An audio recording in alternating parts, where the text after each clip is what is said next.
temple in every city. Now, don't you think that would be the beginning of all the problems? Because if you take history, all the major battles have been fought because of theism, because of religion.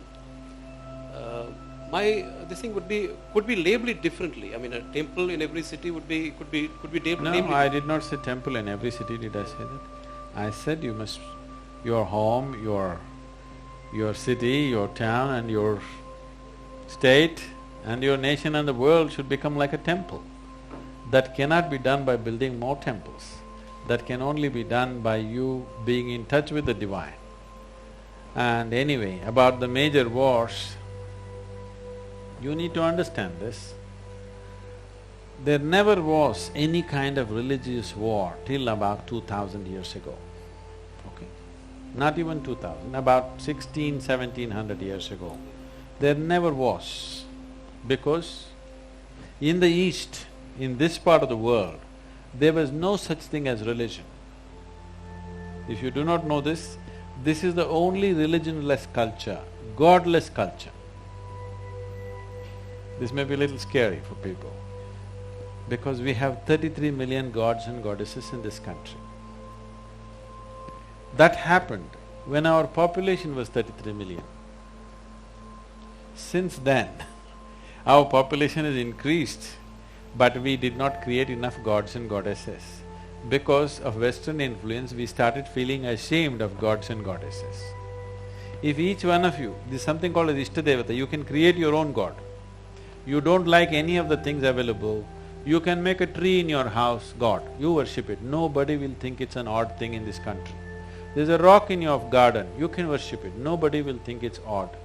You can worship your mother, you can worship your wife, you can worship your child, you can worship a cow, whatever you want. But the important thing is, there should be devotion in your heart, because if there is no devotion, with this much intelligence, this animal will go crazy. It needs devotion. Devotion means not about God, about you, isn't it? Is devotion about you or about God? Whose quality does it change? Whose quality does it change? Your quality or God's quality? It's about you. It's about transforming you into a certain level of sweetness which cannot be contaminated from outside. This is what devotion means. That you are devout means you have created a certain sweetness in your emotion which cannot be contaminated, which cannot be made bitter by somebody else. If you love this person, if this person gets against you, your love becomes poison, isn't it? Yes or no? So devotion is that dimension of intelligence where you know how to manage your sweetness irrespective of what the world is doing to you and the people are doing to you. If you don't have this capability, you will not go very far in this world, isn't it? If you have the fear that you could become bitter, you will only take baby steps in your life. If you know no matter what happens, this is how I am.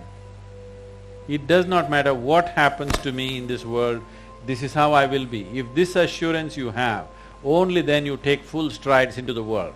Otherwise, you will always take hesitating strides into the world, isn't it? So, there has never been a religion in this country, I want you to know. What you call as Hindu is a geographical identity. Anybody who's born in the land of Indus is a Hindu. You can believe in God and be a Hindu. You can disbelieve in God and be a Hindu.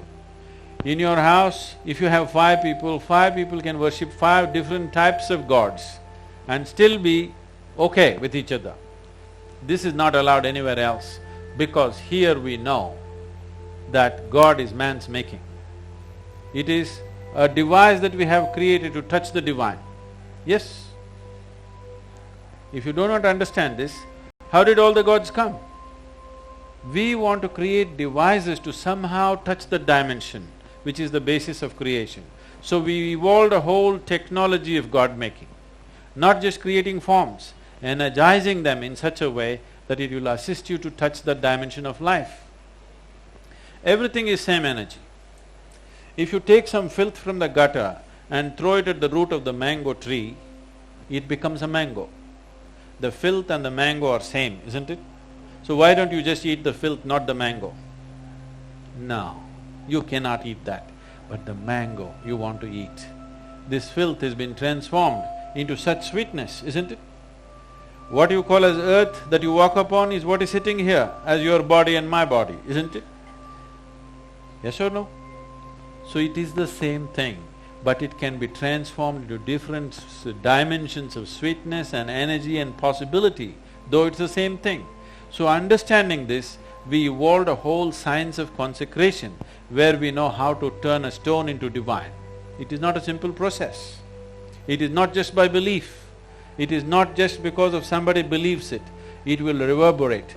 There is a whole science as to how to energize a space. Simply you can energize this space, make it crackle. You can take any object and make it. For example, if you are sensitive, you hold this in your hand. I will just hold it in my hand for 1 minute and give it to you, it'll feel different. Only problem is, this object will not be able to hold that energy for too long. After some time it'll dissipate and again become a metal plate.